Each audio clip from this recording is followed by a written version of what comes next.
Welcome to the Seahawkers podcast with your hosts, Adam Emmert. I want you to pick one, however you want to say it. And even if it comes out that that's wrong, I say we stick with it. And Brandan Schultz. What is it called when you call a 6'8" dude tiny? Go Hawks! This is episode 189 of the Seahawkers podcast. I'm Brandan Schultz of the Military Seahawkers. And joining me, my good buddy and Montana Seahawker, Adam Emmert. It's wonderful to be with you today, Brandon, on this snowy Montana day, also known as Tom Brady goes to the Super Bowl again day. Yeah, I don't know if you've heard of that day. It's kind of an annual thing. Yeah, and I don't like it. Yeah, I've had enough Tom Brady. Yeah, I'm ready for him to move on. I'm not mad at him. No. I don't hate him. No. I don't hate the Patriots like, Dave Bloomquist. But have an irrational hatred. But I've just had enough. Giselle just needs to work harder on talking him into retirement. And I don't know how that could be difficult for her. If there is anybody who had all the tools to coax somebody to do something that they want. Right. I feel like she's equipped. I mean, because on top of all that, she's got the money.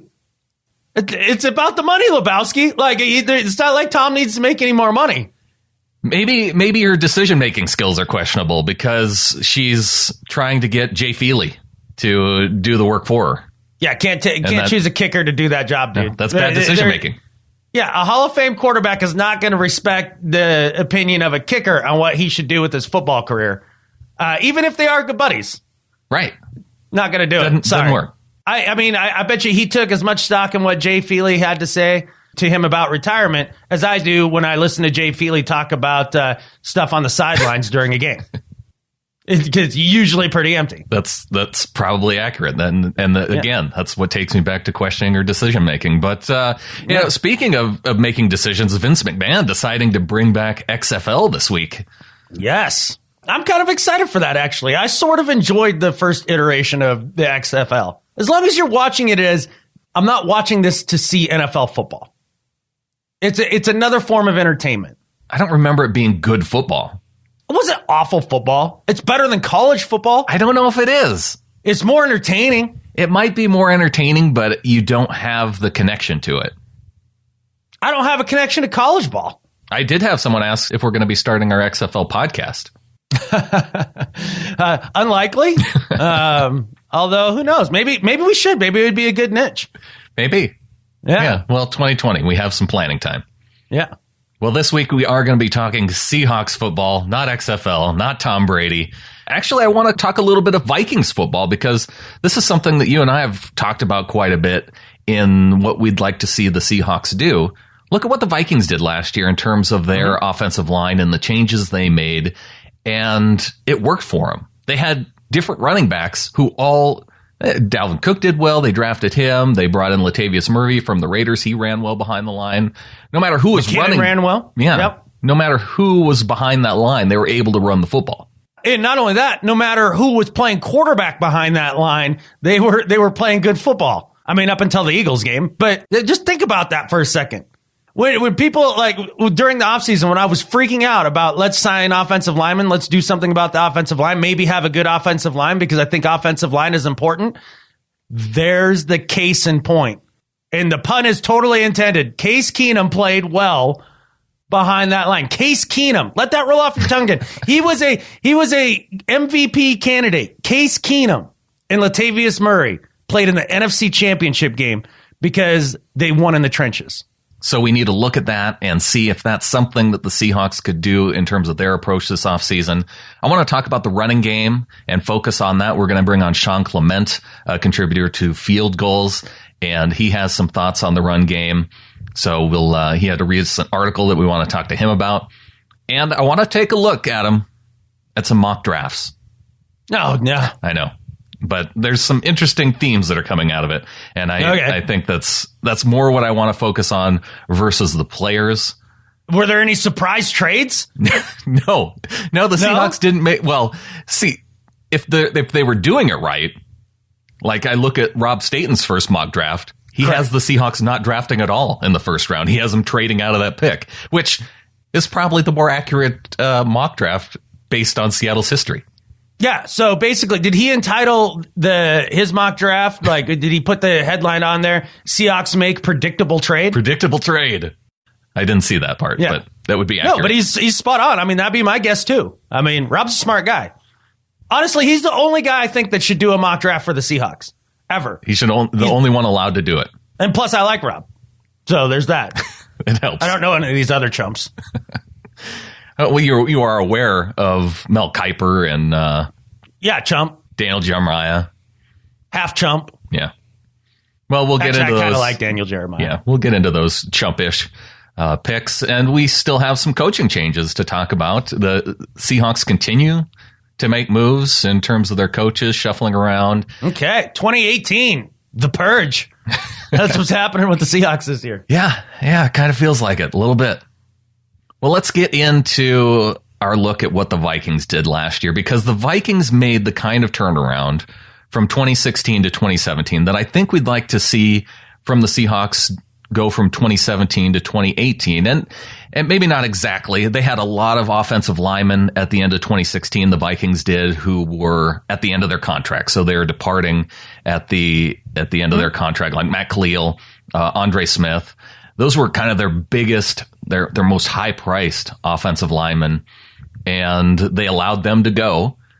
And you saw him pick up Riley Reiff, who was probably their most expensive player because he's the only one over $10 million. Yeah, and then he's rife with mispronunciations of his name. That's for sure. I might not even been doing it right.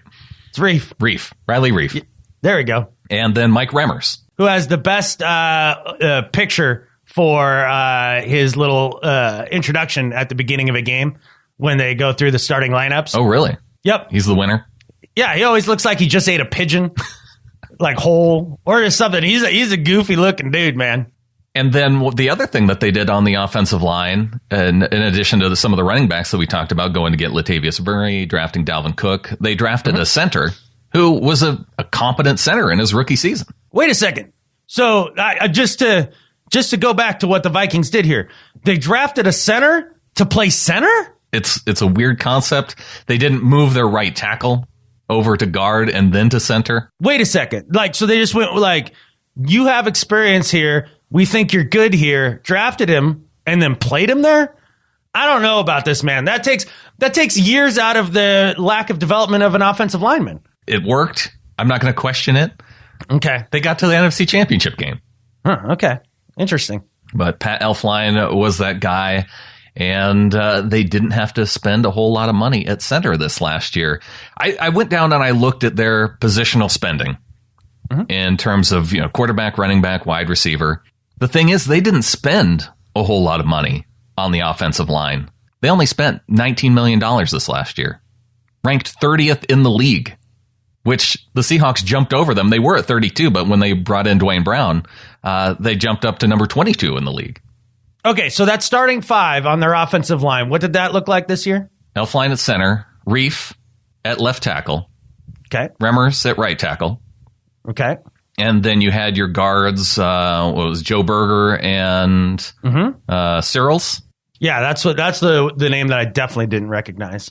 Or Isadora. I don't remember which one of those guys was the starting guard on the. Yeah, hard telling, not knowing. But the point being is, last year I heard a lot of talk about the free agency class of offensive linemen in that nobody could play. Sure. I don't know if there was two guys where everybody was it was consensus that they were decent. TJ Lang being one of them. Yeah. And then everybody else couldn't play. And yet they went out and they found a couple guys that could play. Like Mike Remmers, they couldn't wait to move on from Mike Remmers in Carolina. Right? Yeah. Yeah. And I think Reiff too was playing right tackle, and they moved him over left tackle. Couldn't possibly play. But it turns out that they could. And you hear a lot of people talking about the offseason this year with the free agent market of offensive linemen. And same thing. There's no good dudes out there. Well, I beg to differ. I mean, if you could find some out of last year's class when there was no good dudes, you can find some this year when there's quote unquote no good dudes. And you don't have to spend an arm and a leg on it. So the idea that we don't have the cap space either to go out and go after a dude is, to me, a false narrative. I think there are a few guys And the question to me about the Seahawks offensive line is how it's going to shake up with the new coaching staff. Are they going to, one of the things that I was talking to Keith about last week in our interview with Keith Myers, he was talking about the idea of moving Ifedi back to guard, where he quote said, where his slow feet belong. Yeah. Okay. And then that idea of you have a guy who played guard fairly well this year, is a rookie, and moving Posick back over to left guard.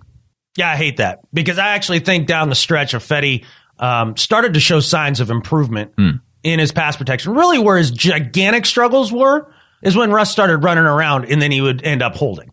And he got better at that as the season went on. He still would have one now and then. For as bad as he was penalty-wise last year, there was definitely linear improvement. Yeah. I felt like those bleep you Ifedi plays were fewer as the year went on. And so I just, let's keep him out there. He has the talent to play right tackle.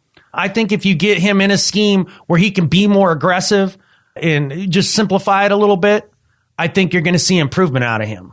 I think Posick with his short arms, I think that's a guy that I'd rather see in the guard position. Yeah, and you'd still have him as guard, just maybe over at left guard versus right guard, but he played both spots and right. Just and pick one. Again, I'm bullish on him as long as he can get stronger. And I think that's one of the things that you see a big jump in guys in their first to second year when they're in a full offseason of NFL conditioning. And they really can put on that weight and the bulk and the strength. And if he can do that, I think he could be fine. He showed the brains to play. Well, let me throw out a few names. I did look at right tackle. I did look at guard for some of the players out there that the Seahawks could possibly target. I know it's early in the free agent period. There's still time for some of these guys to sign with their current team. The couple of right tackles that I thought the Seahawks could have mild interest in, Andre Smith being one. He's had trouble staying healthy, but he's always up toward the top in terms of run blocking tackles. Yeah. And then you have Cameron Fleming for the Patriots. Yeah. Anybody that's worked with that Patriot offensive line coach, I can never remember his name, but he is a wizard. Yeah. Think about it. They start think off about it. Looking terrible at the beginning of the year, and by the end, they're going to the Super Bowl. Well, crap, take it over a longer term view, too. Sure. Think of how many dudes they've had cycle through that offensive line, and they all protect Tom Brady. Yeah. It's been the revolving cast, yet they are still super effective. So, maybe just bringing in that knowledge base would be good. Like, whether or not he plays well outside of that system, I don't know. But just having the guy with that knowledge to rub off on some of the younger guys might be helpful. Well, Fleming is a younger guy. He did go to Stanford, so Doug Baldwin, do some recruiting there potentially. Yeah. The few guys at guard I looked at, you have Josh Klein for the Titans, Justin Pugh for the Giants. He'd be kind of a high price guy, but I'm out on Pugh, but I'd be excited about Klein. Pugh, he could also play right tackle. He's played both spots for the Giants. And you have Evan Dietrich Smith for the Bucks, and then Sean Lauvau, if you're going with guys I can't pronounce, and kind of toward the lower end of the market, I think. Well, I root for him just so I can hear you struggle all year next year. I think it's Lauvau. That's how it looks. I have no clue. Yeah. I'm going to go with you're right. You're out on Justin Pugh, though. Yeah. He's the best one of the linemen, of the Giants linemen. Yeah, that's not saying much. And the reason why I looked at there was because we are getting the guy who coached him last year. Look, if they did make a run at him, then you would have the best information as to what type of player Justin Pugh is at this point in his career, because we have his former offensive line coach. And he did have that back injury last year, which caused him to have one of his worst years as a pro. Yeah, I can't imagine playing offensive line with a back injury. But he should have some of that information too on his recovery and that sort of thing. So sure. Something to watch. I'm also curious now, what could change on the Seahawks offensive line now that Tom Cable is with Oakland? I did a little bit of looking at Oakland's spending on the offensive line. They pay so many of their guys. Especially on offense, they're ranked number one in terms of their spending on offense. Spent more than almost $110 million of their cap on offense this last year. They have two wide receivers making over $7 million, Michael Crabtree and Amari Cooper. Amari Cooper's off of his rookie deal? He's making that much? Or is that on his rookie deal? That's on his rookie deal. He was top 10 pick. Yeah. Okay. Oh, I guess he was. I kept thinking he was towards the bottom of that draft. You got Donald Penn making $8.5 million at left tackle. Yep. They don't pay their right side too much, but both their guards, Kelechi Osemele and Gabe Jackson, both over there at $10.5 million. Yeah. And then their center, Rodney Hudson, $8.5 million. They're paying a lot of dudes. They did. So not last year, but the previous year, that offensive line was stout. Yeah. They had an amazing year, and that's when all these guys got paid. And then they regressed last year. Osemele, not so much, but their other guard. Jackson definitely regressed. Yeah. And then their center wasn't. Oh, well, no, their center was good. He was top 5 center this year. Okay. But Cable having maybe some of his favorites, like Justin Britt and Germaine Ifedi. You think they try and pull a trade for a couple of those guys? Nope. Save a little money? I really don't. I guess, I don't know. You got to get in the mind of Reggie McKenzie a little bit at that point. But, well, I don't know. Maybe you could see John Schneider pull a trade off there with Reggie McKenzie. They do have ties going back to the Green Bay days. Right. They made the Marshawn Lynch deal work. Yeah.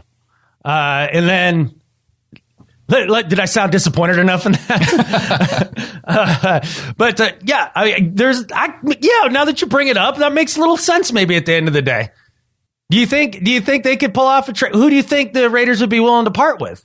If they were willing to part with Osemele in a decent trade? Yeah, I don't think that. No, I was thinking more in terms of draft picks because just looking at how they structured their contracts for Gabe Jackson and I think that he would actually have a little bit of dead cap money, but if they get rid of Rodney Hudson, they could be free and clear of his $8.5 million just by cutting him straight up. Oh, okay.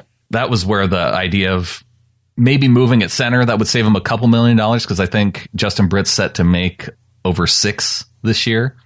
And I'm just thinking if you're going to go by the model that the Vikings set out, really, the two guys that they paid were Reif and Remmers, and then you say the two guys that the Seahawks are paying are Dwayne Brown and Justin Britt. Are those the two guys that you want to spend that money on, or would you consider trading Britt and finding another maybe Posick moves to center? If Ifedi goes to the Raiders, you look for another right tackle out there. Yeah, if they decided to move on from Britt, if they don't move on from Britt, I will not be disappointed. If they do move on from Britt, I will not be disappointed. He's kind of in that middle tier player that maybe you're trying to overpay a little too much for. And I think that's where the Seahawks have gotten into trouble a little bit over the last few years. One of the fellows over there at Hawk Blogger had written an excellent article about the idea that the Seahawks have spent a little too much on their middle class of player, and that's what's really gotten them into trouble with the cap and just as a whole, as a group. And it made a lot of sense at the end of the day. Pay your ultra elite guys, Earl Thomas, Richard Sherman, Russell Wilson, those guys, right? Bobby Wagner, and then fill in the rest with cheap ass rookies, and and draft awesome. It makes a lot of sense. It really it keeps your roster young, too. You don't end up getting old and injured quite as easily. So Justin Britt falls in that middle class a little bit that way. But as far as Dwayne Brown's concerned, pay the man. Pay the man whatever the catfish he wants. Yes, I will take a top 5 left tackle to protect Russell Wilson's blind side for the next 3 or 4 years. Yes, all the yeses. He is the type of player that is worth that. A Pro Bowl left tackle, even filling in this. He got the call to fill in for Lane Johnson's spot.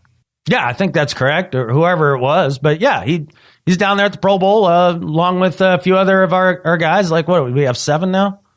We have 7. Bobby Wagner, Jimmy Graham are going to sit out due to injury. So who is left? Michael Bennett got added to the roster this last week. And then Earl, Doug Baldwin was added for, I think, Fitzgerald sitting out. And then Russell Wilson. Cool. That's about as much time as I want to spend on the Pro Bowl. That's all we're going to spend on the Pro Bowl. Total of 7 players, which I guess they've had every season now since 2014. And then going back to 2005 and 1984 were the other years the Seahawks had that many players. But I'm looking forward to more years where we have 0 guys in the Pro Bowl. I like guys getting voted to the Pro Bowl. I just don't like seeing them playing it. So as far as the offensive line possible makeover in your mind to get the running game kickstarted, like what else were you looking at with the running game? I know you had some interesting thoughts. I mean, I don't know how much it changes when you continue with the zone blocking scheme. Well, you said last week what San Francisco was able to do when Mike Solari was there as coach that just frustrated the Seahawks. More of that. Yeah, we'll see. We'll see. I mean, I'm just glad that there's a change and that we're going to give something new a try and maybe bring in a couple dudes to bolster it. Maybe, draft another guy. Maybe having Solari in with Schneider talking about offensive line prospects helps with the guys that we bring in. Maybe we'll look at some people that maybe are a little less raw and have more experience, more consistency in college to come in and play the position that they're drafted in. Maybe that happens. Well, historically, the Seahawks have always gone with guys who have had experience in college, and especially starting experience and long-term growth, not just a guy who is in there for a year or two and is looking, like the next big thing. Those are usually the guys they avoid. Was Ryan Ramczyk, didn't he kind of fall into that category as a guy who didn't start necessarily long-term, also had an injury that was kind of questionable coming off? Now, he worked out for the Saints, was almost a full year starter at right tackle for the Saints. Yeah. But wasn't, and a guy that the Seahawks had the ability to draft when they decided to move down. Well, I look at that very much in the same light as Cam Robinson, sure, left tackle for the Jaguars, who just played in the AFC Championship game, had a good year. We had a chance at him. Mm-hmm. Couple. Instead, yeah. Multiple chances. Nope, couldn't be bothered. And, a guy who was a longtime starter, a mountain of a man, had good tape, and it played in a program that has had a lot of success in Alabama. Mm-hmm. And that maybe they were gun shy after the Carpenter experience, but taking an Alabama prospect. But that was a guy I was very surprised. I mean, now a guy that a lot of people looked at that said, well, he doesn't have the tremendous upside to be freaking dominant. Mm-hmm. Well, I mean, who really knows, number one? And then number two, I mean, he was out there and he was super damn solid. And at that point, you could have a guy who was very solid out there at left tackle that you're paying rookie salary that was drafted in the second round, as opposed to paying somebody like Dwayne Brown. Now you got more money to spread around. They missed on Ramczyk. They missed on Cam Robinson. I'm just saying, hopefully with Solari there, there's guys that are going to come available in this draft, even though everybody says there's nobody in this draft and there's nobody in the free agency, just like they say every freaking year. There's guys. There always are guys. Well, let's talk about the draft, because at number 18 is where the Seahawks have their selection. We spoke earlier about the idea of Rob Staten having it right that the Seahawks could potentially trade down, and a big part of that is not having a second and third round pick due to going after Sheldon Richardson and going after Dwayne Brown.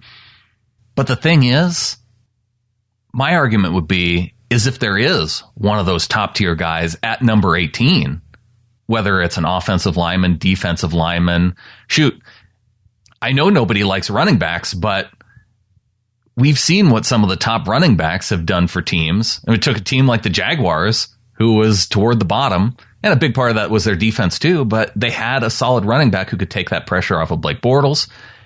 If there's one of those game-changing type players there at number 18, you don't trade back. You take one of those guys. You take an offensive lineman who you know is going to stick with the team for multiple years, or you take that defensive lineman who's going to be a significant, maybe that's one of those points where you can get a pass rushing interior defensive lineman and you let Sheldon Richardson go off in free agency. If one of those guys is there, why not take him? I have similar thoughts to that, but I feel like the only position group that they'll do that is if there's a guy that is a dynamic playmaker at the safety position. I think that's where they would spend that pick. I don't see them spending a high draft pick on defensive lineman or offensive lineman. I think especially on the defensive line, John Schneider feels like he can always get a guy in the second round that is a first round talent that everybody else is whiffing on. He's kind of got a track record with that, whether that's Frank Clark. And I think Malik McDowell could have been that guy.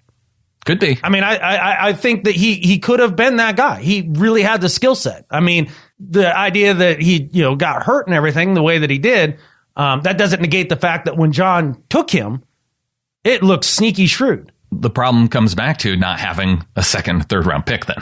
Right, that's what I'm saying. That's why I would think that he would trade out of it and then try to find that defensive lineman that he feels like could really play in the upper part of the second round. Well, if you look at the mock drafts, Mel Kiper, he picked a guy what you would say is, and I guess the argument would be is whether or not he is a top-tier safety, but he has the Seahawks taking Derwin James, safety from Florida State. He says James is tough to figure out, but Seattle would be thrilled to get him here. He's super talented and looked like a top 5 pick as a freshman at Florida State in 2015. He missed the entire 2016 season because of a knee injury. James had a solid 2017 with 84 total tackles, 2 interceptions, but scouts wanted to see more. At his peak, though, James is a typical Seattle safety and fits what it looks for. Cam Chancellor's future is up in the air after a neck injury, and the Seahawks could need a replacement. Interesting. The other thing that when I mentioned the safety prospect, a lot of that has to do as well with how they feel about Delano Hill. Sure. Like if they feel like he developed this year and they're excited about moving on to a young guy, a lot like they did with Cam, where Lawyer Malloy was there and Cam didn't feel like he was anywhere near ready to be, the starting strong safety and a vocal leader on the team. And they were like, no, yeah, you're awesome, dude. You're doing this. Maybe they feel that way about Delano Hill. I don't know. If they do, then I don't see them taking a safety in the top echelon of the draft then. But, I mean, maybe they still would if they're worried about Earl's future long-term or whatever. I don't know. It's all, here it is. Here's the offseason. Maybe they'll do this. Maybe they'll do that. Hooray. Well, it does seem that the national media is focusing on the secondary for the Seahawks because Daniel Jeremiah has the Seahawks taking Isaiah Oliver at number 18. A cornerback out of Colorado says Oliver has excellent size and speed. He can locate and play the ball down the field. The Seahawks are likely headed toward a rebuild in the secondary. I would be stunned if they picked a corner high. Stunned. Third round. That's been the highest ever. And you have Shaq Griffin and the other guy was Walter Thurmond. Yeah, I just don't see it. There's a lot of depth at corner right now. Everybody keeps acting like Richard Sherman is done forever. He just had a season-ending injury. Like it's not like it's the first time he's missed games. Yeah. It's not like he's been falling apart for 5 years now or some garbage like that. Sherman's going to be fine. He's going to come back and have a nice season. So like you pair him up with Griffin and Coleman.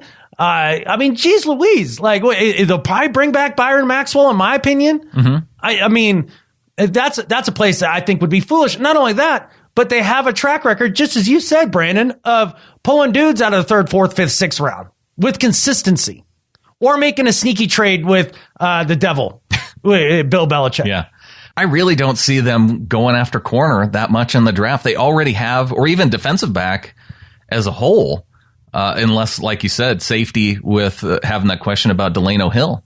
They have 12 guys right now on the roster who are set to be paid for 2018. Out of all the spots on their roster, they're jam-packed with dudes at those spots, and that's not including the fact that Justin Coleman's a restricted free agent. His name isn't included among the 12. Now, Jeremy Lanes is a name that is included that I don't think he'll be around for the last 2 years of his contract because he's set to make $7.2 million. They'll save $5 million by cutting him, and that's the guy that they were trying to trade originally. So, but I think Justin Coleman fits in that spot, and they could bring Byron Maxwell back into that spot too. And another place that I think you could really see them going in the draft is after pass rusher, because that with Cliff Averill. I mean, I'm sorry, I don't mean to like crap on the prospect that Cliff Averill will come back. I just think it's unlikely. I would love it if he did, and I love it if he could play at a high level again, and I would love that success story. But if I'm just gonna try and be realistic about this and thinking about Cliff's health going forward too. Like I want that guy to walk. You know what I'm saying? Like I want him to have a retirement in which he can enjoy his life, maybe do more stuff in Haiti, to help out there, whatever it is that his next adventure is. Maybe it's time, man. And if that's the case, I could see them drafting a couple 2-3 guys that they feel like could either be great pass rusher right out of the box or somebody that they could develop over a year or two. And like you were pointing out earlier, in terms of middle class type players, He fits into that based on his contract amount. Now, Cliff Averill at his usual performance, that's easily worth what he's set to be paid next year. But right. Because of the injury, you can't be sure about that. One interesting thing I saw while we're talking about injuries, John P. Gilbert of Field Goals, he put together an article this week about why Cam Chancellor will absolutely be on the Seahawks in 2018, and pointing out some tweets from Joel Corey saying that there's language in his contract, his injury guarantee, he has to pass a preseason physical in the team doctor's discretion. And he has to pass that this year for it to be guaranteed for the rest of the contract per injury. Is that it? Does he have to play? His contract is already, it becomes guaranteed in February. Okay. So what's the deal with the physical then? His injury guarantee is that he has to pass a preseason physical. But isn't it already guaranteed in February? He says time isn't on Seattle's side because the skill and salary cap guarantees for the $6.8 million in 2018 kick in 5 days after 2018 waivers begin, February 10th. So it's guaranteed after February. Right. So I'm still very confused as to what the physical has to do with the guarantees. Is there more guaranteed money that would come if he passes the I think physical? There's additional guaranteed money because he says $6.8 million. And he's set to make, I think, upwards of $9 million for his 2018 season. Well, I mean, that's all nice and everything, but can you put a price on having full movement of all your extremities? Well, the thing is that Chancellor could say, hey, I'm injured, or the team doctor will say that he can't play, and then he'll just be on the physically unable to perform list because cutting him would do the Seahawks absolutely no good. It saves them zero money at that point. Right. So he's still technically with the team. Okay. So now I think I follow you. So what Joel Corey is saying is that cap hit for his contract this year is definitely going to be on the books. Right. Whether or not he can play or not, he'll still technically be on the team. This is why the offseason is frustrating for me, because this contract stuff and all that and cap number and everything. I mean, I don't know how many of you remember last year, me trying to figure out the cap all through the offseason last year. And I was always like, yeah, we're tapped out. We got no more. And then they'd sign a guy. Yeah, and then we'd have tons more. It's magical fairy dust. John Schneider always seems to find a way. Yeah. And we'll get into that, too, because there's guys coming toward the end of their deal that they could re-sign a new deal this offseason. Earl Thomas immediately comes to mind. You have some rookies coming toward the end of their contract that it's not going to increase their cap number this year necessarily. Well, if they were to extend a guy like Frank Clark, then his $1.2 million cap number, you'll roll in that his signing bonus and extend that out over the length of his contract. So right, yeah. Who knows? That's why dudes get paid for this stuff and not us. Yeah, exactly. Right. Yeah. No, a lot could happen. I'm glad when you brought up, at least on the running game stuff, you really didn't talk about needing a running back, because we don't need a running back. Well, we don't have the money for a running back. Let's put it that way. Latavius Murray and Case Keenum had a nice season behind a good offensive line. You're telling me that Chris Carson or Mike Davis or McKissick, or I don't think Thomas Rawls will be back on the team, but or Thomas couldn't have a good year behind a good offensive line.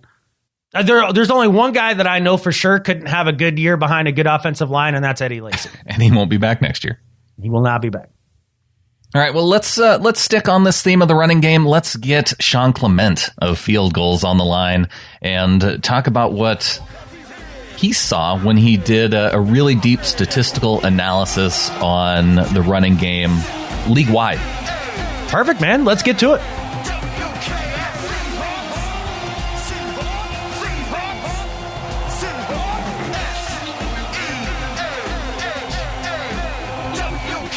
This week, we welcome to the show Sean Clement, who is a frequent contributor to fieldgoals.com, and he wrote an article here recently talking about how the Seahawks couldn't, quote, establish the run because there's no such thing. And it's a statistical analysis of kind of the running game in general. So I wanted to bring Sean on and talk about it. Sean, how you doing? I'm doing great this morning. How you doing, Brandan? I am well. For those who haven't read this article, what is it about? What gave you the idea to look at the run game? And what does the idea of establishing the run mean to you? So the idea for this article came from really every time I was watching a football game throughout this season, you would see the announcers talk about Seattle's run struggles and talk about, oh, Pete Carroll needs to have his team come out and establish the run early or something of this nature. You see these comments on Twitter. You hear them from commentators in the actual game, and you see it in all sorts of online forum comments. And it really got me thinking, does this idea of establishing the run, the idea that early rushing attempts or early number of runs throughout the game will affect your offensive production in any measurable way? And what did you find looking at that? Because you're not saying don't run the ball. You're Right. trying to dispel the myth that establishing the run is an actual thing. The idea that small runs early on in the game don't necessarily show up as big runs later on in the game. Right, exactly.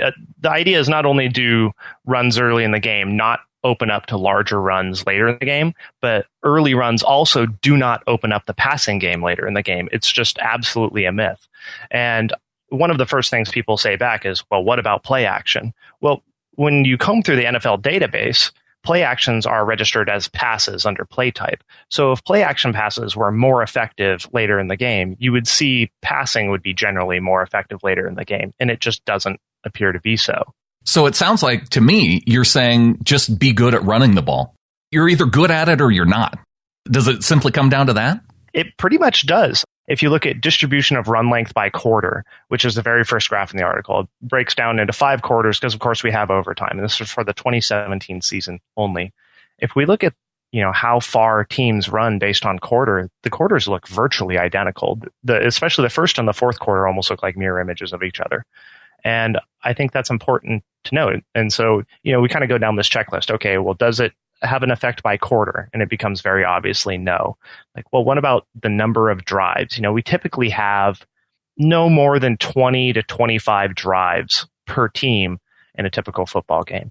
And so then we look at distribution of run length by drive, and you're either good at it or you're not. There's not some upward trend where the longer runs get longer after 10 drives or so.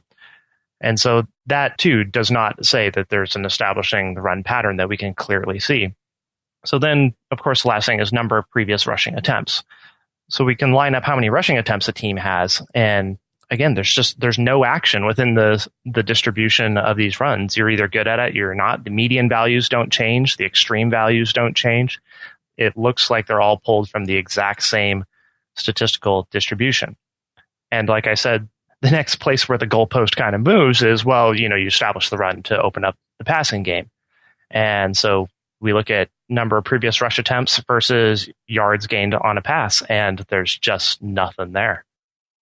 So do you, Sean, do you think maybe some of that where you're saying that doesn't correlate, the idea that the run game opens it up for the pass game, is the idea that a lot of the teams that run the football a ton are doing it to mask the fact that they have a crappy quarterback? And so if you have a team with a good quarterback, say like Russell Wilson, and you do run the ball a lot, I would think that would open up the passing game for somebody like Russell Wilson, a good quarterback who can actually hit guys downfield. Because, the fact is, you do pull an extra safety down into the box. You do get guys that you get them back in the box. And that has to open up things downfield just on a schematic sense. So what you're saying makes intuitive sense. And it does show up, but it doesn't just show up as establishing the run. There's actually some phenomenal statistical work that's currently in the works. You should see an article soon by Ben Baldwin where he talks about how effective play action is for the exact reasons you're talking about. Play action absolutely has a measurable effect. PFF actually just released this great series of charts where they showed the distribution of passing length versus the distribution of play action passing length. And play action passes are absolutely better than normal passes. But, and this is a huge asterisk, the quality and quantity of previous rushing attempts has no impact on how good play action is. So you're just doing it to fake the defense, and they essentially bite on it universally whether the number of rushing attempts is actually there. Exactly. And, if we want to look at a recent iteration of this exact thing happening, we only have to look at the Houston versus Seattle game. In the fourth quarter, Seahawks were absolutely just driving down the field time and time again on Houston, and we're using play action constantly. We barely rushed at all that quarter. The Seahawks didn't have to actually run to fake out the Houston defense using the play action. So it's not number of previous rushing attempts that had anything to do with it, or the success of previous rushing. It had to do that we kept them honest through play action by making them think you might run. So the real crux of it is not actually running, it's making them think that you might. Well, to me, this explains why the Patriots can be so successful in terms of their game plans, because if they see a defense that's weak against the run, they run the ball, and they do it successfully, and they just hammer away at that. And if they see a defense that's weak against the pass, they can just hammer away at that. So they pick the things that they don't try and plan a game with the sense that, we have to run the ball this many times and we have to pass it, and we have to even it out and just to be successful. You just do what you're good at. Exactly. And I think that's a great point. There's a big coaching difference between, we're going to establish what our identity is and play to that identity no matter what, versus I'm going to take what the opponent gives me. I'm going to attack their weaknesses, whatever that weakness is, and exploit it over and over again to win the game. I think that's an important point. So one of the things that we've seen, Sean, over the course of this iteration of the Seahawks is that Pete Carroll is definitely in the camp of we're going to play to our identity. And that has been run the football and play strong defense.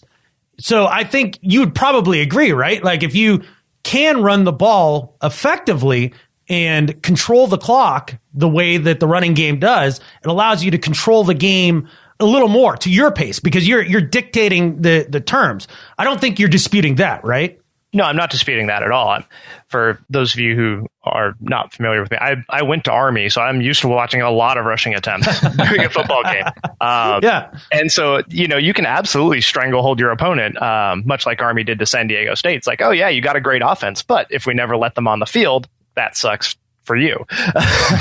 Right. So rushing can absolutely help you win the game through controlling the clock, controlling the pace of the game, and even scoring some points along the way. But what rushing does not do is it doesn't extend your offensive production. So basically, I think where a lot of people, and when I read your article initially, where I think we got confused is just our definition of establishing the run. Because to me, I was thinking, okay, establishing the run is we start getting it going early, and then you're able to sustain it throughout the rest of the game. Whereas I think you looked at it and you're thinking more of the idea, if we start running the ball early, that should mean that we get better at doing it over the course of the game. Not just doing it consistently well, but if by doing it early, it means that you'll be better at it late in the game. Was that kind of your premise? Absolutely. So, okay. One of the quotes I have listed right in the beginning of the article is from Geoff Schwartz, where he says, from a Chiefs game, these 5, 6, 5, and 7 yard runs early in the game turn into 8, 10, 12, and 15 plus later in the game. Good start for the Chiefs offensive line. And that to me is the argument that I'm attacking. Not to say that, Schwartz is wildly off base that rushing is good, but that these runs will not just become longer because it's later in the game. That does not happen. Well, to me, it goes toward the idea that if you're not running the ball and being successful early on against a defense, then stop doing it. You're clearly not successful at that. So stop. Right. And I completely agree. One of the things that I think is interesting, and I wrote a follow-up article with Lars Russell, another field goals contributor, about Darrell Bevell's play calling during 2017, because there was also this notion that the Seahawks never strayed from their identity, that they kept trying to force the run to happen, even when it was wildly unsuccessful. And one of the things we found was that when you look at first and second down play calling, Darrell Bevell's play calling from 2017 is completely different than what we saw during even the 2015 season or the 2014 season. Interesting. Leading up to... Wait. You're trying to tell me that he didn't run an outlandish amount of bubble screens like every single game? No. I'm not here to critique or endorse his bubble screen calling. Okay. All right. I just want to make sure. Okay. But what you're saying is what you found is that it seemingly was very different than earlier years. Yes, absolutely. So the big thing that you hear people say is, typical Seahawks drive. Run, pass attempt, punt. This has been a pretty common critique of Darrell Bevell, and a lot of people were calling for him to be relieved of his position because of that. And if you look at like 2012, 2013, really up through 2015, starting a offensive first down set with run and then run was the most predominant play call. And I think that's where people got this idea that, that's all Bevell does is call run a second time, and then call something else. Over 30% of the time, that was true 2012, 2015, especially 2012 in Wilson's rookie season. It was over 35% of the first down sets. But when you start talking about 2016 and especially 2017, you see a huge adjustment towards opening up more of the pass game. Starting a first down set with pass and then a second pass was actually the second most common play call combination of 2016. And then in 2017, it turns out we had run and then pass as the most popular combination, and that was over 30%. And then all three other options, where they're talking about run, pass, or pass run, were all kind of tied together at about 20%. Okay, but how much of it was Germaine Ifedi false start and then pass and then pass? 86%. Yes. I don't have an exact number on that, but I'm sure it led the league. Yeah. Yeah. So now, I don't know, Sean, if you've looked at it at all yet or not. Do you have any feel for Brian Schottenheimer's approach in this sort of setting? Like, as far as, if he's a run pass guy or doesn't have a predictable pattern or anything like that? Give me some hope. Give me some hope for Brian Schottenheimer, because I got none. I haven't looked at his play calling patterns. It's one thing I do want to dig into. But part of the problem with doing that is, if you look at Schottenheimer's time, even with the Jets, you can't really say like, well, this is what Schottenheimer's going to do with Wilson, because he's never had a Wilson. So I'm cautiously optimistic, but then we hear reports of Pete Carroll saying, "Oh, we want to get back to our identity and establish the run," and then my stomach drops a little bit. Well, maybe he's just saying establish the run as in, like, do it well, and then we'll do it well the whole game. Not that we'll, get better, like you were saying. I think we can all come together on this. Yeah, I think we can all come together on this. Establish the run just means be good at running the ball. Right. I'm all for being good at running the ball. All right. Yes, we did it. We all came together. Well, I can't believe we all agree on something. That's got to be unheard of. No, this is the internet. It's almost not possible. I think we need to give Sean a prize for being the guest that brought us all together. Yeah, we do. We did. Yeah. He can come back anytime. That's congratulations. Absolutely. Yeah. I'd be happy to. Well, Sean, really want to thank you for coming on and talking about your article. Definitely for folks to check it out, fieldgoals.com. I know you had a kicker season review that I'm sure was kind of painful to watch, especially after this season. But it was. Yeah, hopefully that means that things will get better next year. I'm crossing my fingers and hoping for Eddie Pinheiro. Come on, Gator. Oh, okay. Now we don't watch college ball. We are in the we're in the draft season. Who is Eddie Pinheiro? What is he? A punter? Is he a kicker? And he's a place kicker out of the University of Florida, okay. And had a phenomenal season. I'm worried that somebody's going to draft him higher than anybody should rationally draft a place kicker. Mm-hmm. But my big hope is that, much like a lot of other drafted kickers, he gets drafted, goes to camp, then kind of gets tossed aside, and then we can pick him up via free agency. So I've got my fingers crossed that we can get him. There's a couple other guys that I have my eye on, but it's we're still kind of in the way too early stages for that, because little known fact, John Schneider and Pete Carroll have never drafted a kicker. And so I don't know if they will. It'll be an interesting few months. Well, ahead. Sean, I've got a plan. I got a plan if they don't go after your boy there down in Florida. So basically, the year Russell Wilson was drafted, the Jaguars took a punter right before him, right?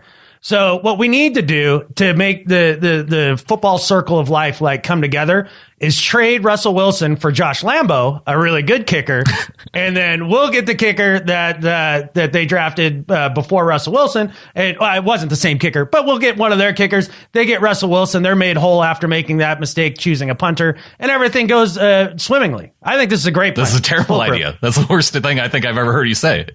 What could go wrong? Yeah. Besides, if you're going to trade for a kicker, you got to trade for Justin Tucker, who, he's too much of a diva. He's good. He's getting into Vanderjack range for me. Okay. Like, it could all just fall apart because of his diva mentality. He's good, but I think if there's one thing we've learned about GM philosophy out of the Seahawks these last few years is don't overpay for kickers. Now, it bit him on the butt this year, but I think that we will not see them stray away from that. We're not going to go after some big free agency signing. We might go after a free agency signing, but if that kicker signs for more than, I'd say, $2.5 million, I will be absolutely shocked. And then, feel free to call me back and ridicule me on the podcast when I'm wrong. Well, if I had $100 for every time this gif of Bruce Arians celebrating after Blair Walsh is missing the field goal and I see Pete Carroll mouth unbelievable, I think I could help pay Justin Tucker's salary. Yeah, that was I don't even want to talk about it. Yeah, I don't either. Well, check it out, fieldgoals.com, and you can follow Sean on Twitter at Sean, Sean from Seabeck. All right, Sean, and apart from fieldgoals.com, anything else that you're working on? The website I was working with, Neutral Zone Seattle, has merged with the Seattle Sin Bin, which some of you may know as the little hockey insurgency within Sonics Rising. And I'll be working with them on the expansion of the NHL coming in the upcoming years. Yeah, we're getting some hockey in Seattle. Okay, so you're a hockey fan as well, huh? I'm pretty excited. I have played hockey for a few years now, and I absolutely love it. I'm just trying to spread awareness and the love of hockey throughout the Seattle arena. We got two fantastic teams here in the Thunderbirds and the Silvertips who play each other every single year, and it's a fantastic rivalry, and I think everybody should really check it out. All right. I will put a note in the show notes for that as well. And thanks again for coming on, Sean. Thanks for having me. It was a pleasure. All right, man. Go Hawks. Go Hawks. Thanks again to Sean Clement, Field Goals contributor, coming on the show. Yeah, he's a good dude. Yeah. I like Sean. And especially somebody that comes at football from a different mindset than I do. Like, mine's totally from emotion and BS, and he comes at it like with facts, logic, and reason. Oh, that reminds me. You think those two things would collide, but no, he's a good dude. I have to share this with you now. You haven't seen this yet, but Holly Stringer, yes, sent along this T-shirt. This is amazing. So it's a T-shirt. There's a small Seahawkers podcast logo just below the neckline, in a really great font that has that's green. It says, "Don't bother me with your facts, logic, and reason." Amazing. What does it say at the bottom? Adam the Rant. Holly, you are fantastic. That is amazing. That is amazing. I think that's going to have to be my new go-to lucky T-shirt. We got to make those, dude. People need that. Yeah, Holly might have to get into making these full time, but she sent along a note. She said, "Hi, guys. I really love Adam saying, 'Don't bother me with your facts, logic, and reason,' so much that I feel it deserved to be on a T-shirt, and I thought it was only fair that I send one over to you guys." She says, "Happy New Year to you both. Go Hawks." And here's a picture of Holly with her matching T-shirt, Adam. So you guys can be twinsies. We can be T-shirt buddies? Yeah. Okay, all right. So Holly and I are going to have to exchange numbers so that we can text each other and know what day she's going to wear her shirt so I can wear my shirt on the same day. Yeah. Awesome. Need to make that happen. This is great. This is really cool. This cracks me up, Holly. Thank you so much. She said, "P.S. I thought Brandon likes facts, logic, and reason too much to be willing to wear the shirt, but if he is, I would be happy to send another one." Yeah, he probably, it's almost like a dead giveaway to his personality if he were to wear that. I know. To me, it's if I put it on, it's ironic, right? Or it fits. Maybe, I think with me, it would be ironic. Wouldn't the irony be that I often operate not on facts, logic, and reason, yet use that phrase all the time? Isn't that ironic? What is it when... I don't know. Ask Alanis Morissette. She almost knows. What is it called when you call a 6'8" dude tiny? Ridiculous? Yes. So me wearing the shirt would be ridiculous. Perfect. Okay. All right. Well, thanks to Holly for sending that over. And let's get into some coaching talk. We kind of skipped over this in the first half of the show, but The Seahawks still continue with the coaching changes. A lot of dudes leaving. Michael Barrows, linebackers coach. Dwayne Board, assistant D-line coach. Travis Jones, defensive assistant. They haven't made it official yet with Carl Smith, the quarterback coach, but it sounds like the Seahawks might be promoting Dave Canales. I don't know how to pronounce it. Here's what we do. This is what we do. I want you to pick one, however you want to say it. And even if it comes out that that's wrong, I say we stick with it. So Dave K-Nails. I'm going with that. All right. K-Nails it is. Jim Zorn's name was being floated around for the QB coach job. Yeah, a lot of people excited about that idea. I like that idea. Think about how good Matt Hasselbeck became under Jim Zorn as his quarterback coach. And he went to Washington just to be their offensive coordinator and ended up getting promoted to head coach. That didn't work out that great, but it shows you what type of guy that the organization thought he was. Oh yeah, I think it would have been neat. Now, whether or not Zorn has any interest in anything like that, who knows? I mean, he's been out for 2 years now of coaching. What, wasn't it since Washington? I want to say it's been at least 5 years. Oh, has he not done anything else since Washington? I thought he went back and was like a QB coach somewhere or something like that. I could be wrong. Yeah, you're right. He did, after he was with the Skins, he coached the Ravens quarterbacks, and then he coached the Chiefs quarterbacks till 2012. But still, been 5 years. Yeah. It has been. Okay, cool. But yeah, so no Jim Zorn. We got K-Nails in there. And yay, quarterbacks coach. It's hard to get excited about, It's like if they hired a new equipment manager, it'd be like, hooray! Okay. Well, it's like when they fired Sherman Smith to promote Chad Morton, right, last year for running backs. Right. Now, the one thing that I did see from people why would you promote a wide receivers coach to quarterbacks coach? So I decided to do a little bit of research on this because I was curious. I didn't know whether or not to think that was unusual, whether that's completely normal. 9 out of the 32 quarterback coaches right now held a wide receiver coach job previously. Really? Yeah. So almost a third. So maybe the idea is that if you have a good working knowledge of what happens on the other end of the pass, the catching end, you can help to let the quarterback understand how he can help the wide receivers be better in what they're trying to accomplish. It's like bringing in a wide receiver whisperer for the quarterback. It just seems like it's a natural progression of coaching. You see guys be offensive assistants, you see them be wide receivers coach, you see them be quarterback coach, and then you see them become offensive coordinators. And K-Nails is a guy who's been with Pete Carroll for quite a while now. So it just makes sense. Now, the most common approach, and it was, if you considered all of the quarterback coaches who were fired along with the ones who currently have a job, about half were either college or pro quarterbacks. Oh, okay. So that's the more common way, but for guys who don't have that experience of being a quarterback, that's kind of the general progression. I thought that was, at least enlightening to me. Yeah, there you go. Enlightening. That's a good word. Because it's not particularly interesting. No. But I gained a better understanding by going into depth. It was maybe a lot of time wasted, but now I know. Whatever, dude. Gold podcast star for you. Thanks. You did. That's good work by you. Thanks. I'm impressed. That's all I was going for. There was one guy who overlapped. Zach Taylor was also a college QB and was an assistant wide receivers coach for the Rams before getting promoted. And a star on Home Improvement. Don't forget about that. It's Zachary Taylor. I wonder if it's the same one. It is. Don't look it up. Don't look it up. Home Improvement was a good show. Talk about shows from our childhood. Yeah. Heidi ho, good neighbor. And other coaching news, Seahawks denied permission to interview Kevin Garner, the wide receiver coach for the Cardinals.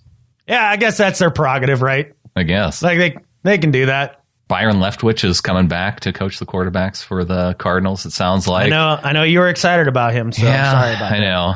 And they end up hiring, it looks like they're going to hire Mike McCoy for their offensive coordinator. Yay! I'm very excited about that. That's a great choice, Arizona Cardinals. Congratulations, you've won. And they hire the defensive coordinator from the Carolina Panthers as their head coach. Yeah. that I'm not quite as excited about. I think he's a fairly competent dude. So, and you've seen who was the fellow Sean McDermott go to Buffalo this last year and have a reasonable amount of success. I mean, taking him to the playoffs for the first time since Teddy Roosevelt was president. And obviously people that come from Carolina have had good success. So I hope that this guy breaks that trend. I just don't know enough about Steve Wilkes yet to be able to hate him in the same way, the same kind of sports hate that I had for Arians. That's okay. I got Sean McVay now. Yeah. Super pretty boy Sean McVay. Mm-hmm. Yeah. His gelled hair. That's what I was going to say. It's the product in the hair. If he spent half the time figuring out how to coach and be, a little more competent as he did putting product in his hair, they probably would be in the Super Bowl. They might have won a playoff game. Right. Instead, no, his hair had to look too good. Exactly. Well, other coaching news, Cowboys fans are super hyped because Chris Richard's going to coach their DBs. And I would be too if I was the Cowboys. He's a hell of a DB coach. Yeah, I think the more hype is coming from the fact that now they think they're getting Earl Thomas. Keep thinking that, Cowboy fan. Ain't happening. It's not happening. Look, maybe 4 years from now. Yeah, exactly. Yeah, if they want to set up that legwork now, I get it. That's fine. That's a really long play, though. Sometimes you got it. Sometimes you got to play 3-dimensional chess, Brandon. Yeah. Well, Chris Richard's going to be the head coach by then. I don't think so. Somehow Jerry Jones is completely and utterly wedded to Jason Garrett. Jason Garrett's going to be there for the length of Jerry Jones' life, probably. I think so. I genuinely do. Well, there's a few organizations that they just don't change coaches often. I mean, the Steelers are that way. The Cowboys have been that way. Yeah. Yep. They even stuck with Barry Switzer for a few years. Yeah, but that's when Jerry Jones his body hadn't been taken over by Al Davis. And you think maybe Al Davis is overcompensating now by just firing coaches within 2 games or a quarter even, and holding on to Jason Garrett for longer. It could be. Yeah. I like where your conspiracy theory is going here. Yeah. No, this is you can look it up. We filled our quota for the show now. This is verifiable. You can look it up. Darrell Bevell's still looking for jobs out there. He's looked like a potential interview for Falcons as their quarterback coach, interview for the Vikings offensive coordinator. He's going to find a spot. Oh, absolutely. He'll get a job. There's no doubt about it. And look, he's not a bad offensive coordinator. It was just time for a change of voice and direction. And I think he'll be a fine fit. I think Minnesota makes a lot of sense to me. I can see that, yeah, because Seattle and Minnesota were just tied together forever in terms of how we do things. I mean, that's why I looked at Minnesota in terms of their offensive line and their running game this week. Exactly. Yeah, it makes the most sense. It does. And they equally spend, well, not equally spend, but they definitely have that focus of spending more on the defense and a little bit less on the offense that we know that is consistent with the Seahawks. Correct. Well, going back to Earl Thomas, Seattle Times had a poll on what you do with Earl Thomas. Okay. Whether you trade Earl Thomas, whether you sign him to an extension, whether you let him play out his deal with the Seahawks. It was surprising to me just how many people were saying to explore a trade. Oh yeah, there's always folks like that. The knee-jerk reaction often is to burn it all down. And with the 2018 purge being executed here, I could see some people wanting to take it a step further. But Earl Thomas is a transcendent player, the best free safety in the league, and he's got that kind of ball left in him for another year or two. You don't do anything with Earl Thomas except for re-sign the man. Yeah, 52% say try to extend his contract. 29% say try and trade him. I guess there's always 30% of any conglomeration of people that are just not very bright.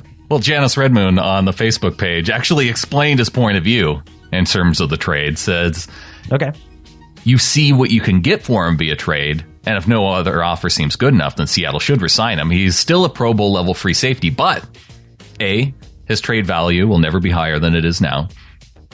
Maybe you could argue that it was a little bit higher last year, but it's on the decline now. B, it wasn't as apparent as it was with Cam and Sherman, but ET did seem to have ever so slightly lost a step last season. I would say he's coming off injury. But C, ET is turning into a bit of a head case, if not outright distraction, after publicly professing his love for the Cowboys, leaving his coaching teammates to answer questions about it leading up to the season finale, and feuding again publicly with Bobby Wagner. I think that's probably where more people who are saying try and trade him lean on that point. Yeah, that's probably where a lot of that comes from, right? Is just like the kind of that lover scorned. Yeah. Kind of, yeah. Like, you want to go play for the Cowboys? Well, have at it, Haas. Go down there and struggle. Right. Leave. Don't let the door hit you. And D says, a healthy ET is a menace, but when's the last time he played all 16 games? Players don't get healthier with age, and ET might actually be injury prone at this stage of his career. And I think what Janice is getting at here is it's kind of the Cam Chancellor thing, right? We saw in the offseason, they gave Cam Chancellor this great new deal. Yeah, you could say that he didn't play a full season, and then the neck injury happens. So I think maybe people are tentative now to extend a guy like Earl Thomas after giving big money extension to Cam Chancellor. There's some merit to that. I mean, kind of look at the Bob Sanders kind of situation where, an undersized guy who hits like a much larger man. Yeah. When is he finally going to hit that wall? Look, that's a legitimate concern. I guess with me, the upside outweighs the risk in my risk reward sense of it. And so that's why I would do that as far as re-upping him. But some people's tolerance for risk is a lot lower. So they may not feel the same way.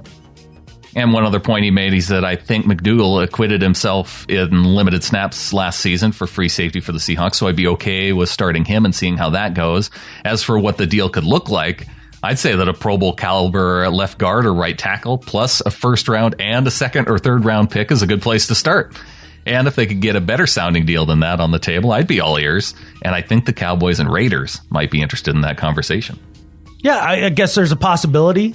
I feel like there's a lot of other ways for the team to improve and to find more draft capital and to get younger in other spots.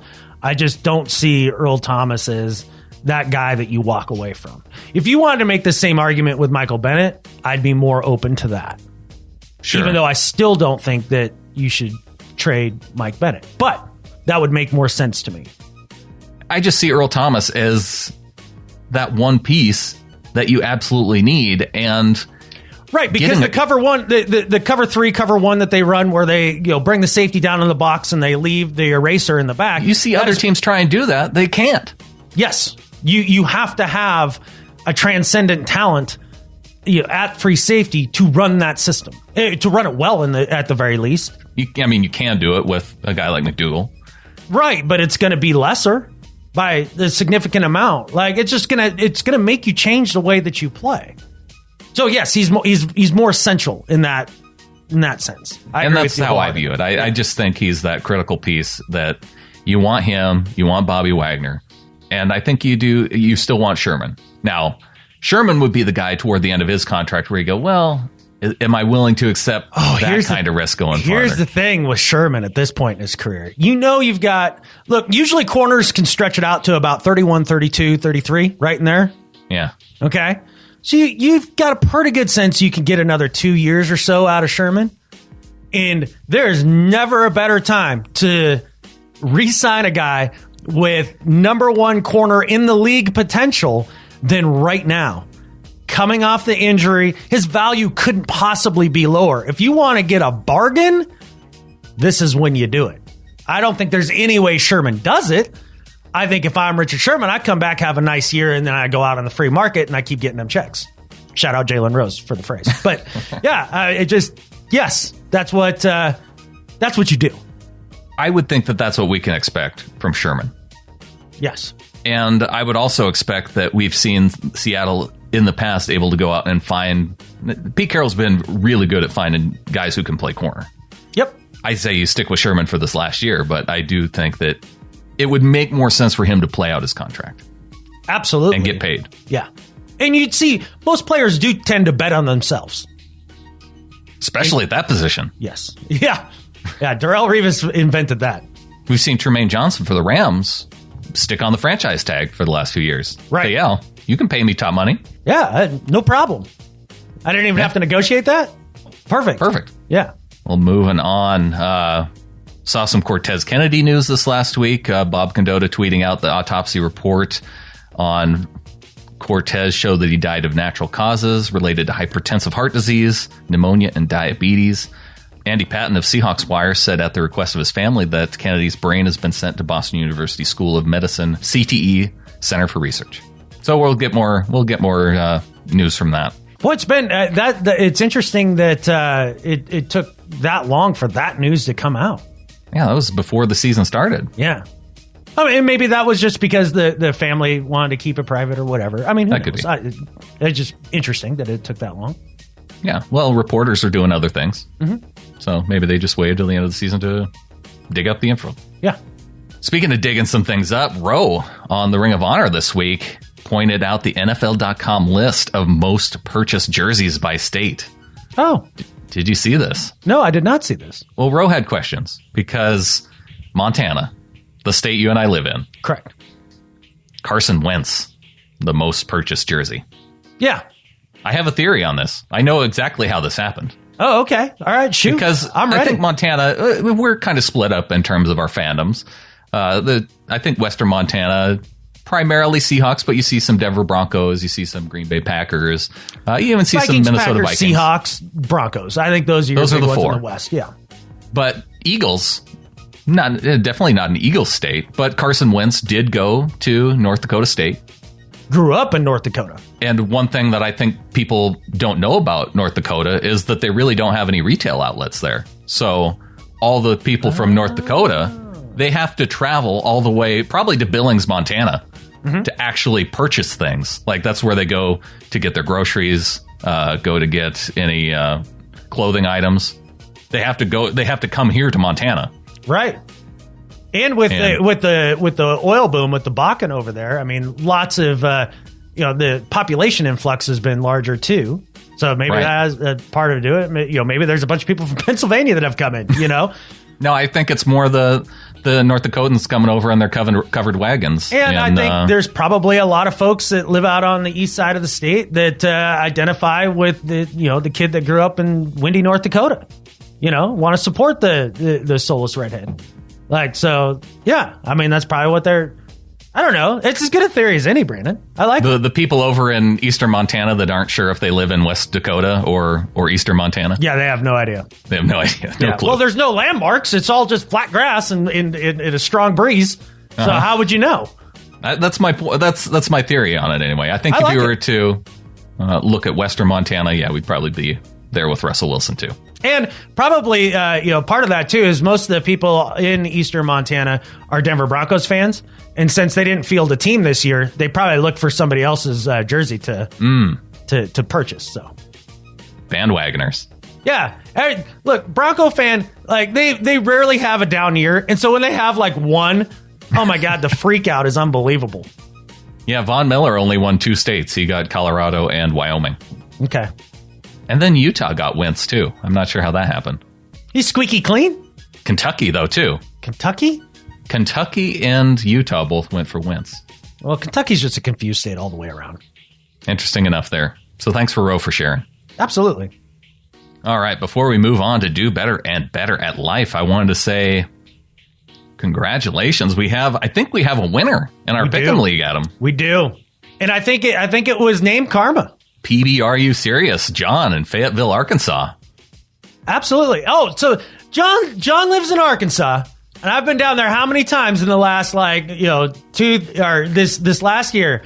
And he's a PBR fan. Yeah. How have you guys not hung out?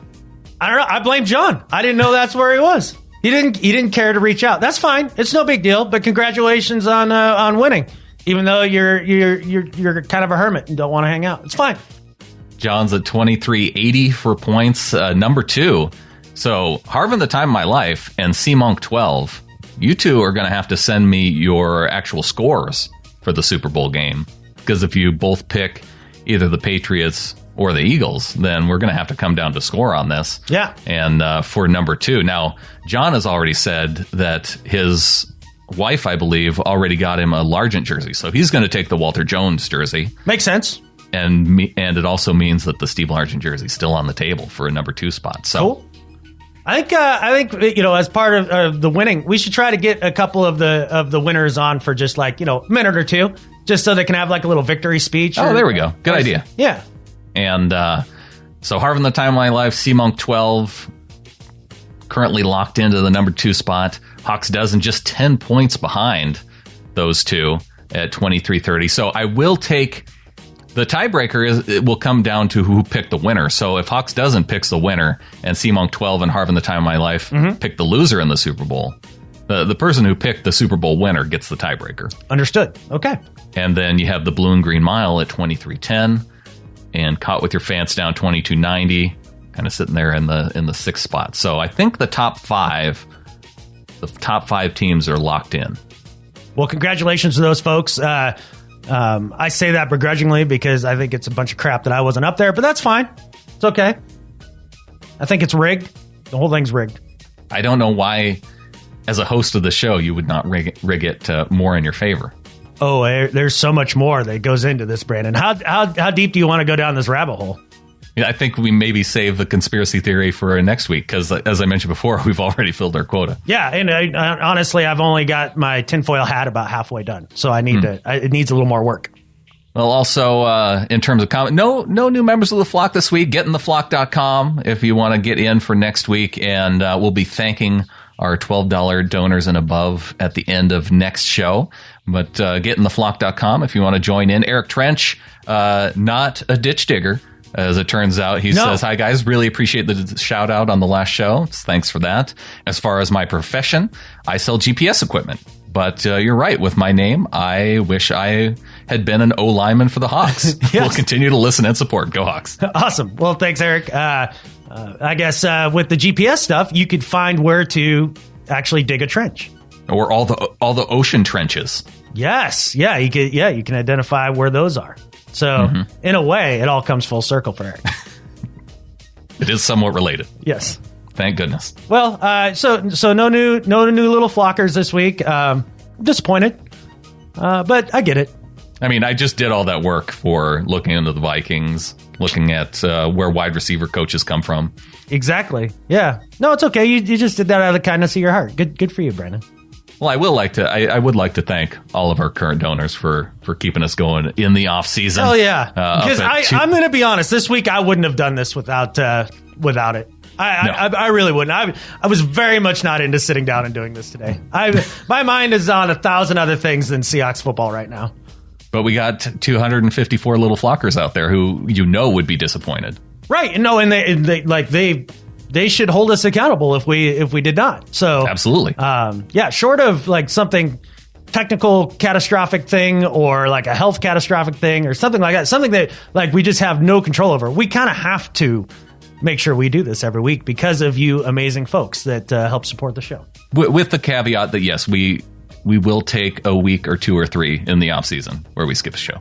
Yeah, I doubt it'll be more than 3. I don't think we've ever taken more than 3. I think we did 3 last year. Yeah. Since our first offseason, I don't think we've done more than 3. I think you're right. But there's rivers to float. There's mountains to climb. Yeah. And there's weeks where there's absolutely no news. Right. And I don't need to sound like an idiot for no reason for a week. All right, Adam, what do you say we get into do better and better at life? All right, man. My do better this week is for the Inquisitor. I didn't even know that this was a publication until just the other day. And they even spell it all weird. Which is fine. And a writer of an article entitled Seattle Seahawks Potential 2018 NFL Free Agency Targets. And it was written by Evan Massey. He goes through a few different free agency options and things of that nature. But what made me click on the article is that in the picture was a picture of Frank Gore.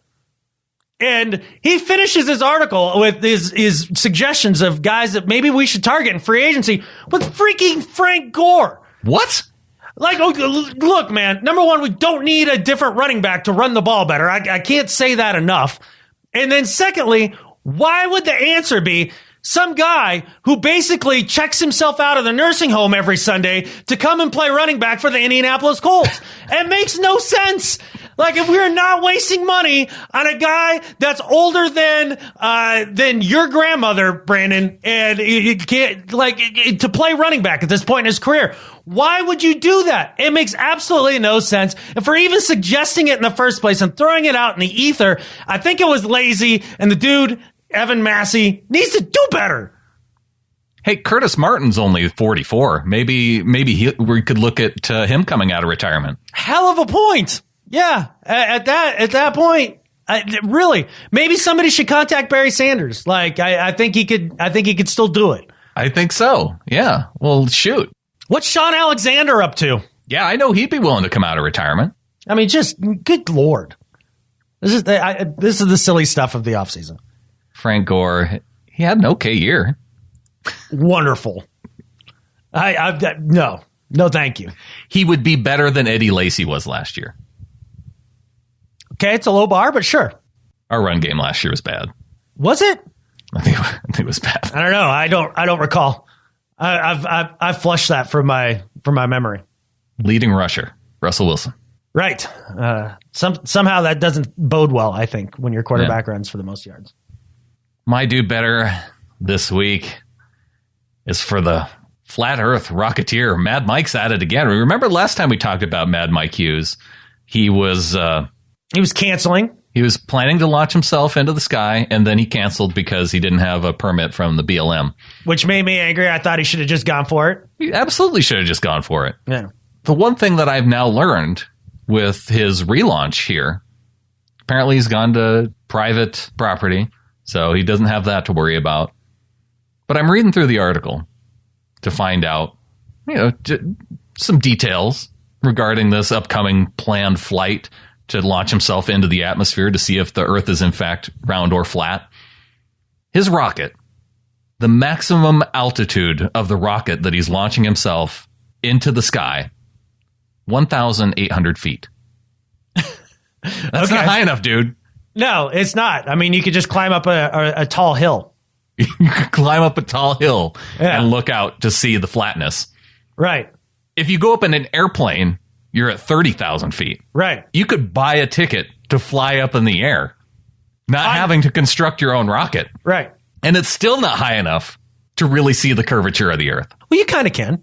You kind of can, but it's still not high enough. Well, yeah, if you're to really see it. If you're a denier, you would probably. If you're a denier, you go, yeah, it still looks flat.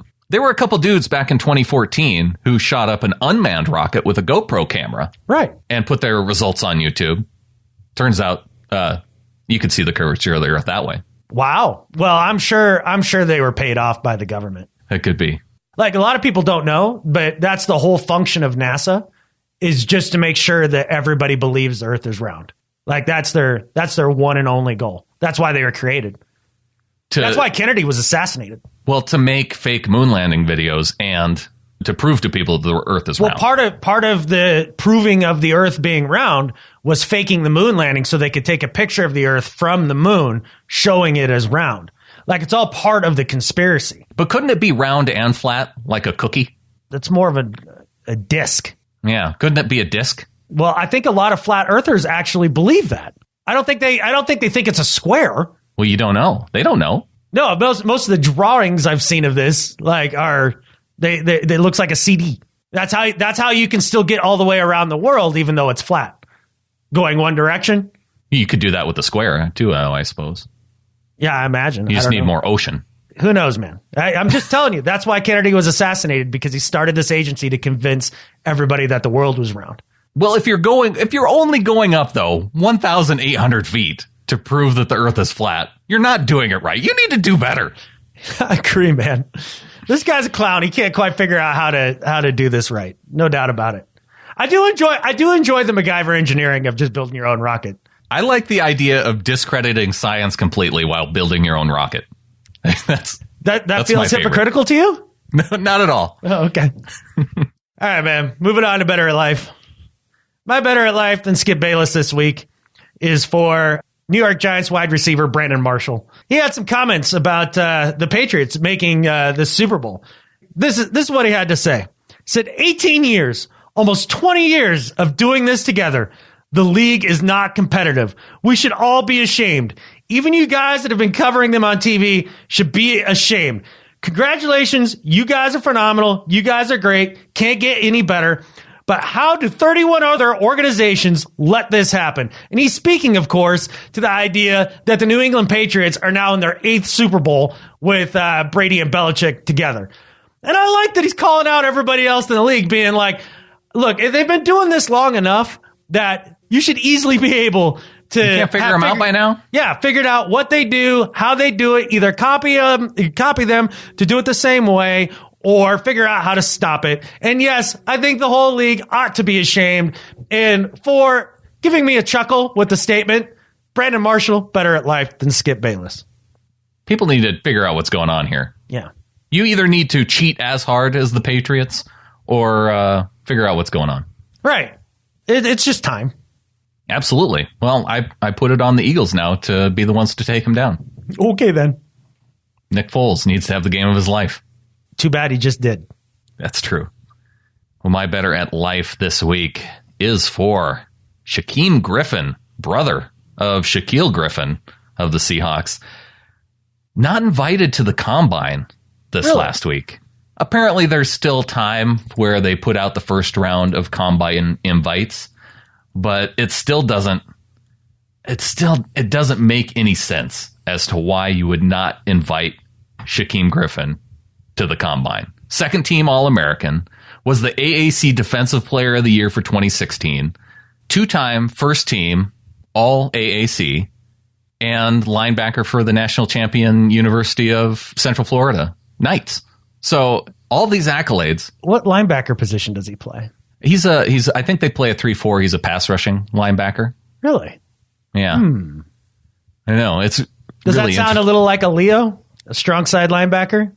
He's a little bit undersized for that position, which is why at the Senior Bowl this weekend, it sounds like I was reading some quotes from Bill O'Brien, who's coaching him, and they said they're going to move him around and play him at some of the different linebacker spots. I could see him even potentially moving to safety because he's like a 220-pound, 6'2" linebacker. Really? Part of the thing, I think part of the controversy here is people are saying, well, are they not inviting him to the Combine because he's missing his hand? He's a one-handed dude. Right. He has 3 picks in his college career. What? He has 3 interceptions. He has more interceptions in his college career than KJ Wright has in his pro career. Isn't that crazy? That is crazy. Like, you wouldn't expect that. No. I would not expect that. Like catching the ball, it seems like 2 hands is kind of a critical aspect of it. But right. Being without a hand since, I guess, at birth, he was born that way, but he had the full amputation done at 4 years old. So he's been playing this way for a while. Yeah. And Adam Beasley of the Miami Herald did a pretty neat article profiling Shaquem Griffin.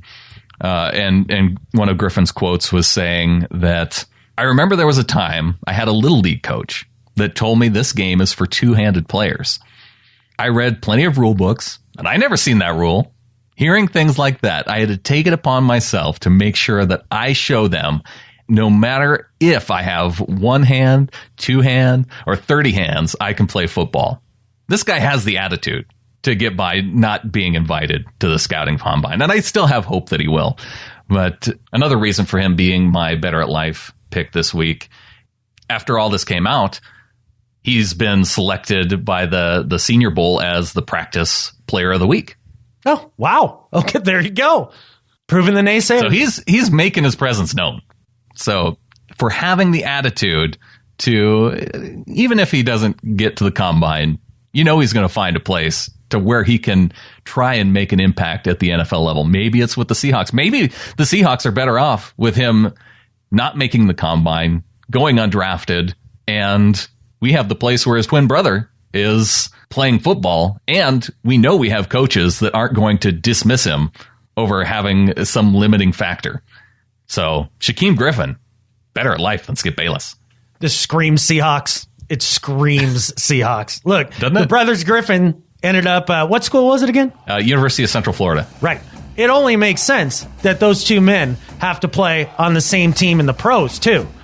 Talk about grit and overcoming adversity, all that stuff, things that they look for. You've heard Pete Carroll rave about Shaquille's maturity and how much they like his personality and who he is as a person, it would only make sense that they would want to bring a guy with a similar attitude in as well. It's got to happen. This would be all the feels for you as far as the story goes. Oh, yeah. That's a good way to wrap up the show, I think.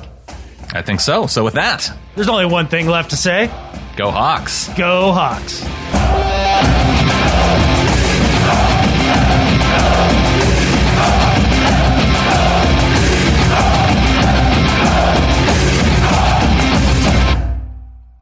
Chronic Traumatic Encephalopathy Center for Research. Encephalopathy. Snuffleupagus. Isn't that what it is? I think I had it right the first time. Oh, okay. Yeah. No, so, okay, I got an idea. This really works well. Just call it CTE.